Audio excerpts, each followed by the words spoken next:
On December 16, 2025, Donald Trump said, "Tariffs really work," while boasting that the United States has the greatest stock market in history. Well, we've had the greatest stock market in history, Brian. We have a stock market that's gone up 52 times to new highs during a 10-month period, my 10 months.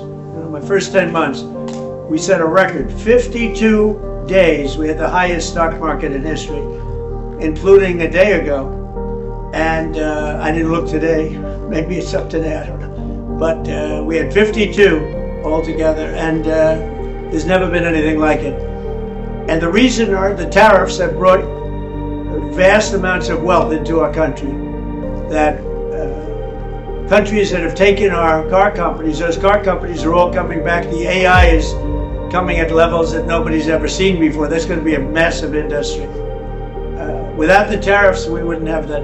There's a pattern in history that has destroyed 3 global superpowers in the last 500 years.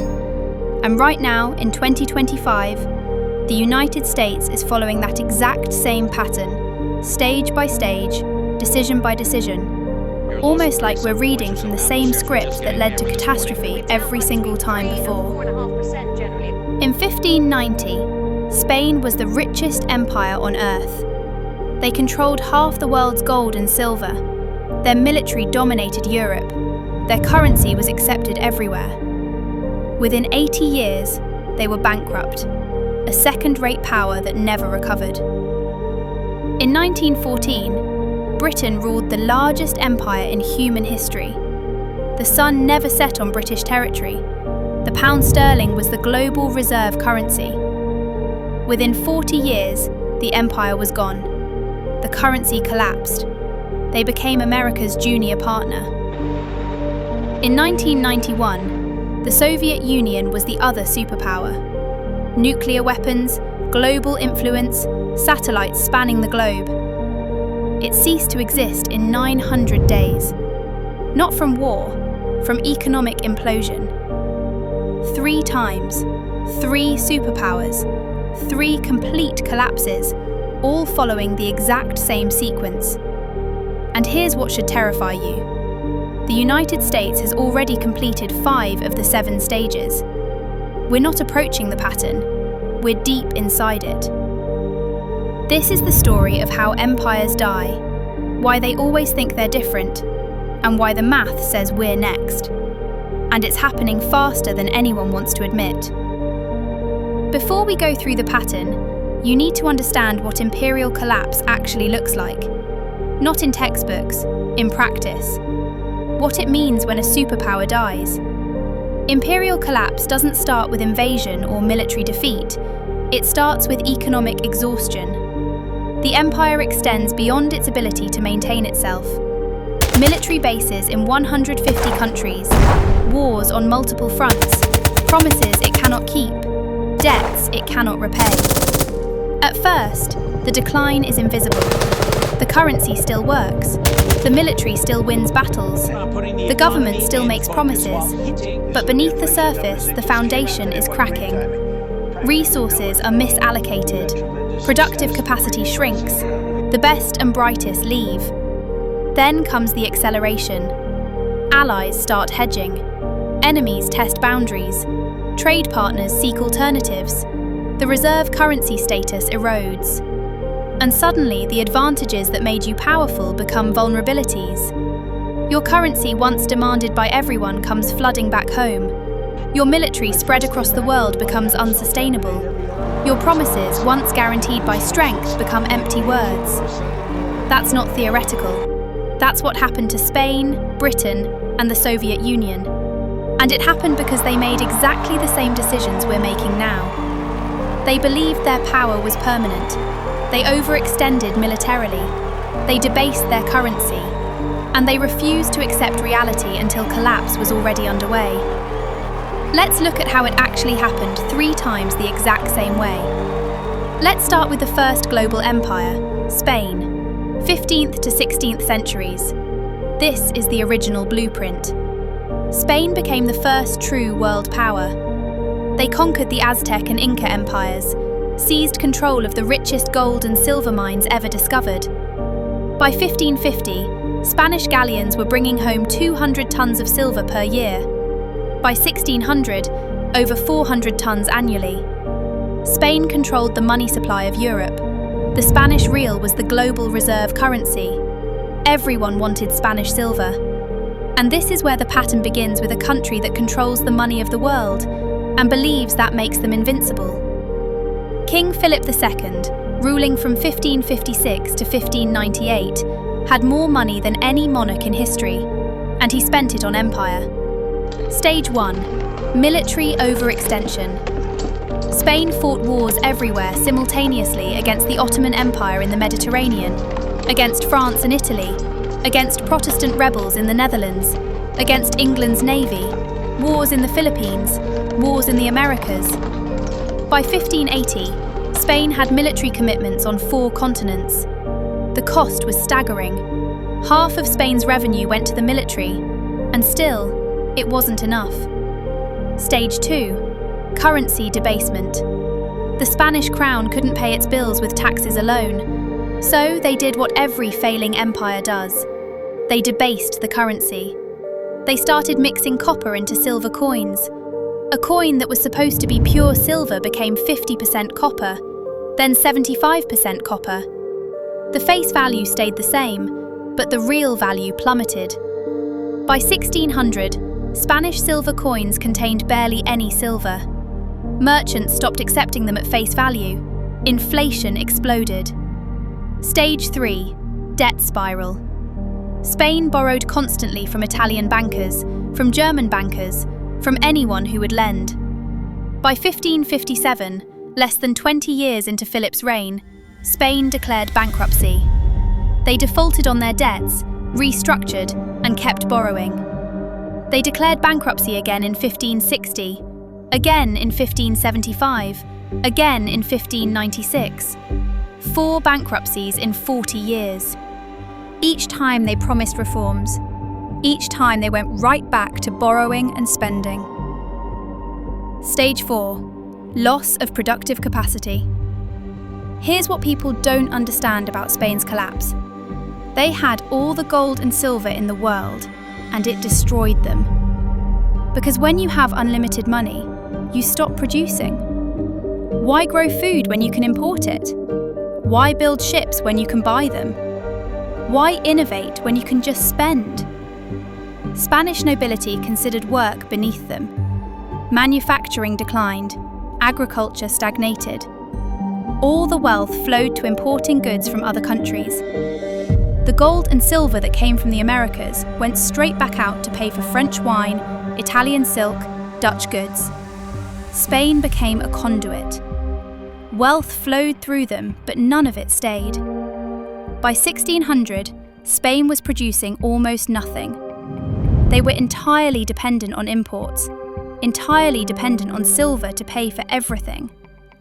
And when the silver mines began to deplete, when production dropped, the entire system collapsed. Stage 5. Social decay. With the economy failing, crime exploded. Beggars filled the streets of Madrid. Productive citizens immigrated. The best minds left for France, England, the Netherlands. Countries that were building, creating, growing. Spain was left with bureaucrats, soldiers, and priests. No one creating wealth, everyone consuming it. By 1640, Spain lost Portugal. By 1650, they lost the Netherlands, their richest territory. By 1700, the Spanish Empire was a shell. Still large on paper, but economically dead. They went from the world's superpower to a secondary power in less than a century, and they never recovered. Spain today is a regional European country. Pleasant, cultured, but irrelevant on the world stage. The descendants of the conquistadors are a tourist destination. That's what imperial collapse looks like. Let's jump forward 300 years. Britain, 1900s. The empire where the sun never set. At its peak, Britain controlled 25% of the world's land surface, 400 million subjects. The pound sterling was the global reserve currency. Every major trade contract was denominated in pounds. Every central bank held British bonds. London was the financial centre of the world. And just like Spain 300 years earlier, they believed it was permanent. But they were already following the pattern. Stage 1. Military overextension. By 1900, Britain had military commitments everywhere. India, Africa, the Middle East, China, the Pacific, the Caribbean. They had to defend territory on 6 continents. The cost was enormous. And when World War I started in 1914, Britain faced a choice. Stay neutral and let Europe destroy itself, or jump in and bankrupt the empire to win. They chose to fight. World War I cost Britain over $40 billion. That's $1 trillion in today's money. They borrowed from everyone, mostly from the United States. By 1918, Britain owed America billions. The creditor had become the debtor, but they'd won the war. They kept the empire. They thought they could rebuild. They were wrong. Stage 2. Currency debasement. The pound sterling was supposed to be backed by gold, but the war had drained Britain's gold reserves. They'd shipped gold to America to pay for weapons, food, supplies. By 1920, Britain's gold reserves were half what they had been in 1914. But they tried to maintain the pound's value anyway. They went back on the gold standard at the pre-war rate in 1925. The problem? The pound was overvalued. British exports became too expensive. Manufacturing declined, unemployment rose, and the government had to keep interest rates high to defend the currency. This destroyed the domestic economy. By 1931, they couldn't hold it anymore. Britain abandoned the gold standard. The pound lost 25% of its value overnight. The global reserve currency had just admitted it couldn't keep its promises. Stage 3. Debt spiral. Britain never recovered from World War I debt. And then World War II started. Another $120 billion in costs. More borrowing from America.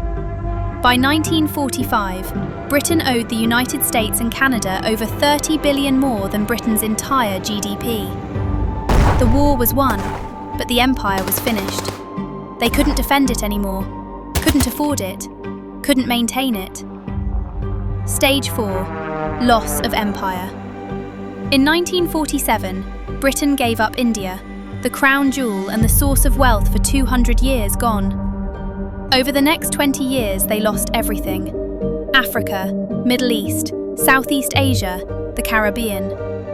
By 1970, the British Empire existed only in history books. Stage 5. Currency collapse. The pound kept falling. Today, the global reserve currency became a regional currency. Britain tried to maintain pretense, permanent seat on the UN Security Council, nuclear weapons, special relationship with America. But everyone knew the truth. The pattern is mathematical. You cannot spend beyond your means forever. You cannot maintain empire without productive capacity. You cannot debase your currency without consequences. You cannot avoid stage 6 and 7 once you've completed 1 through 5. The sequence is locked in. The only question is timing. Maybe we have 10 years, maybe 5, maybe less. But the pattern says collapse is coming. And when it comes, it won't be slow. It'll be sudden. A currency crisis that triggers a debt crisis that triggers a political crisis.